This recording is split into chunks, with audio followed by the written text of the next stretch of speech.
Hi Taurus, welcome to your December 2020 final month of the year, your astrology and tarot reading. If you enjoy this reading, please like the video, subscribe and comment below. So Taurus, we will discuss this more towards the end of the reading, but there is a Jupiter-Saturn conjunction in Aquarius. This is the dawning of the age of Aquarius. We are in a new era. We're having such a shift. This is the most fascinating part of 2020. And the energy in December is intense, but there's a lot of joy in it. Sagittarius season is enabling us all to see the bigger picture, to see the higher perspective. I was out hiking. I was actually out hiking with my boyfriend last weekend. The weekend just passed. I actually have no idea what day it is. Last weekend, and we got to the very top and there was no views. There's absolutely no views. I mean, this was a really hard mountain. Well, hard for me. He's an Aries, so he just climbs things. My legs were so sore. Like, they were just so sore. Got to the very top, was so relieved, but there was no views. And that's okay, because you feel, like you've achieved something. But there was this massive bird, and it was silhouetted against the mist, because it was just clouds up there. Silhouetted against the mist, and it turned out to be a red kite, which is a bird of prey, but they see things from a higher perspective. There's people do tours up those mountains to try and see them, and there was me and him alone at the top of this mountain, and this bird, and it was so beautiful. It was very mysterious, mystique, and it just made me think of, it's Sagittarius season. See things from a higher perspective, even if the views are misty. And the views are misty because Neptune is stationing direct, or has stationed direct in Pisces, and there's a fog and it needs to lift, but we can still see things from a higher perspective in our mind's eye. And I think that the bird at the top of the misty mountain was indeed a bit of a metaphor for me, to see this year from the higher perspective, to believe in the bigger picture, and to believe in Wheel of Fortune, fate. So as Jupiter gears up to change signs, Jupiter is actually moving, Taurus, into your career sector, your public image, your recognition, your achievements. And so is Saturn. So if you can think back to around your birthday at this year, and what was going on for you as a theme in your career, what kind of energies were picking up around then? Maybe you were more aligned with your purpose.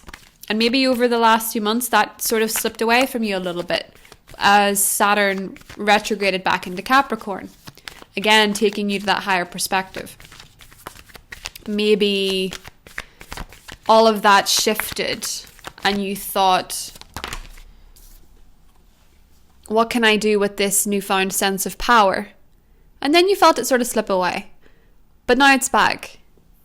Mars is direct in Aries, showing you just how much hidden talents you actually have, just how much untapped potential you actually have, just how much power you have.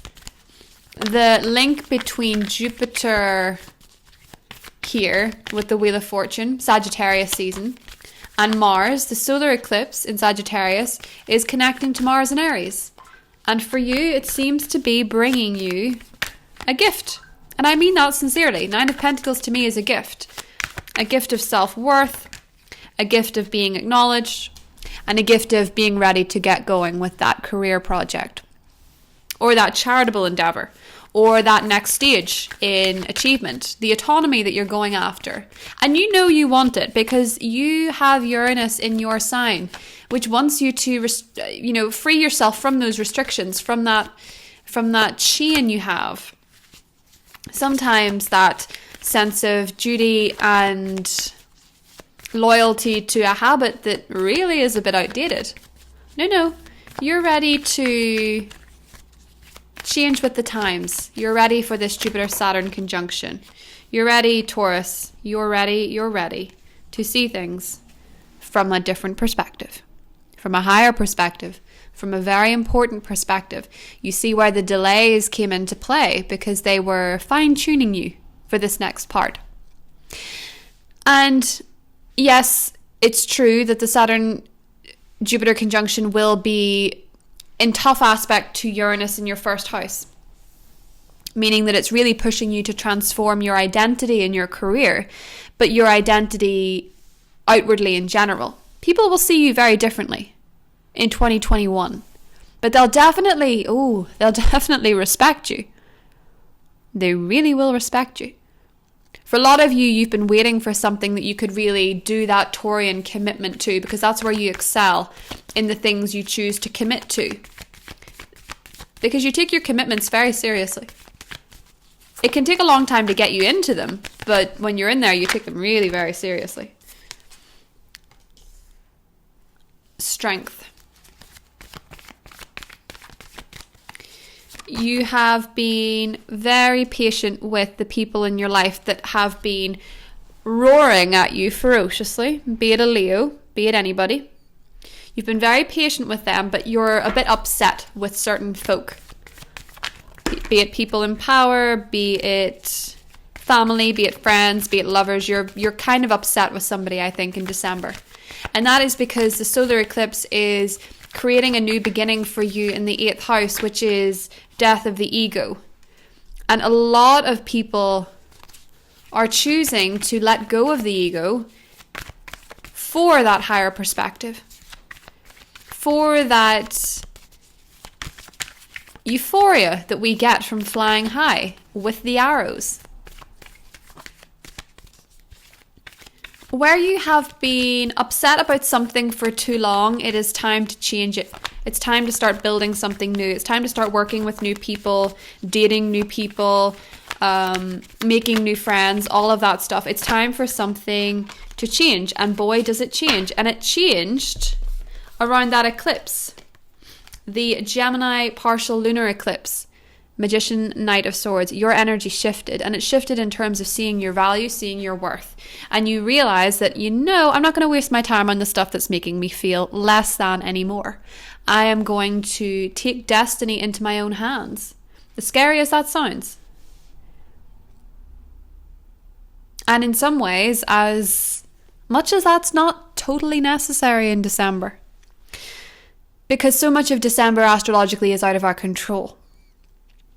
Now, what is interesting, though, is that Venus, your ruler, is in Scorpio and is going to be sextiling Pluto, the Lord of Transformation, in your 9th house of higher perspective. So what is this doing? Well, it's giving you a very different spin on your partnerships in business and in love. Your relationships in general come under this bracket, especially if you're married. A change in perspective where you think, maybe I could see this from their perspective a little bit more. Maybe I could do this a little bit differently.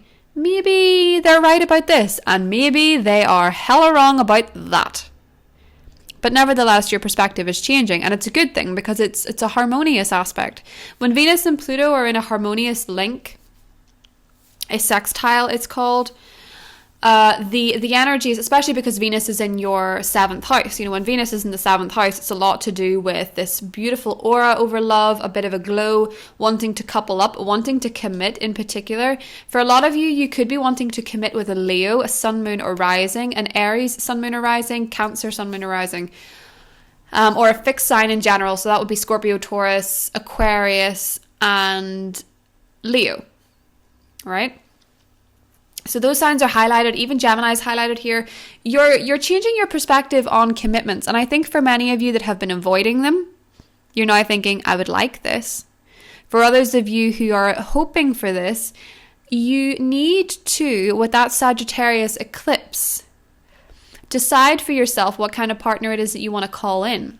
Because that eclipse linked to Mars being in your subconscious, is giving you a restart in terms of your own personal psychology, your psyche, and also your intimacy. It's a complete opportunity to manifest in more intimacy, more depth, and more opportunities for these things. But also opportunities for healing. Never forget that Mars is going to be moving into your sign at the beginning of 2021, and that's powerful. So you are gearing up to something, and you can feel it now. Your energy is slowly but surely starting to increase. And then you'll be off. And yeah, Mars in your sign is going to butt heads a bit with the Aquarian energy. Yeah, that's true. But that's where you're growing, you know? The eclipse is interesting because what I can see with the Three of Pentacles, Magician, and the Knight of Swords is that you are somebody who in December gets a lot of mental clarity despite the fog. It's almost like changing your perspective on all the commitments you have has done a bit of freeing up. So I think some of you are dropping a couple of things. I think some of you are dropping a couple of things that you can't carry any longer, whether it's responsibility or whether it's caring about a particular outcome. You know, dropping the need to care about something that hasn't materialized, that may materialize, that may never materialize. Dropping the care for that is the most freeing thing, Taurus, and it's incredibly freeing for you. You're dropping the need to worry about how things work out, and you're seeing things from that higher perspective. And when you do that, when you clear a bit of space in your life, Taurus, that's when abundance comes to you. You can block your own abundance by trying to maintain it. That's typically the Taurian catch-21 or catch-22. I don't actually know. I don't use that phrase enough to be sure. Please let me know. But when you drop a little bit of the weight you've been carrying, you can see how certain opportunities start to present themselves. And with the Magician and the Knight of Swords, an opportunity to manifest something for yourself, particularly in work, comes in pretty quick. In romance, there seems to be, as I say, a lot of reassessment with commitments. A reassessment of the next 5 years, what you want them to look like, who you want them to be with, how you want them to go. Page of Cups. And with that, there does seem to be, for many singles, a little bit of a frisson, a little bit of a spark that could actually go somewhere this time. And in your current relationships, Venus in Scorpio gives you the opportunity to speak very sweetly, to move past the hurt feelings, the hurt pride, the hurt ego, and the ferociousness, and collaborate together to make some magic happen. Pretty nice indeed. So let's do some oracle cards and see what we get for you, Taurus. Action. Now this is interesting because as you can see with this card, the black and the white horse, the point of the two horses is that the black horse is indicative of that action that we take, that inspired action that we take when we make the call, when we write the letter, when we write the book, whatever this is, the inspired action. The white horse is to do with the spiritual alignment. It is the phrase, I'll believe it when I see it, rather than I'll see it when I believe it. It's aligning the two. It's aligning the inspired action while trusting that it will pay off. But it is also having the balance between the two, where you're not relying on action with no faith. Because if you act with no faith, a lot of the times, Taurus, it'll fall flat and you'll just feel depleted. The point of Sagittarius season is that the archer, which is half man, half horse, very, very specific here, the archer trusts that his arrows that he has shot will take him where he needs to go. He has to have faith when he shoots those arrows. He has to have faith in the wind, what way the wind will change. He does the best he can, but he has to have faith they will take him somewhere meaningful. If he didn't have faith, he wouldn't shoot the arrows. If you didn't have faith, you wouldn't shoot your shot. It's time to have some strategy. It's time to shoot your shot, I think.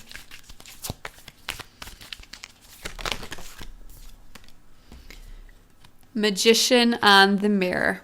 Oh yes, the Magician energy with you, Taurus, is quite strong. What is that? Well, it's probably because Neptune is going to be changing motion. It's going direct. It's already stationed in your 11th house, which is to do with wishes, and it's to do with a lot of magic. while the energy shifts into Capricorn season, I can see clearly for you around the 21st with that Jupiter, I keep calling it Jupiter Pluto, but it's a Jupiter-Saturn conjunction. With that Jupiter-Saturn conjunction in Aquarius, in terms of your long-term goals and achievements, you're a big part in restructuring society.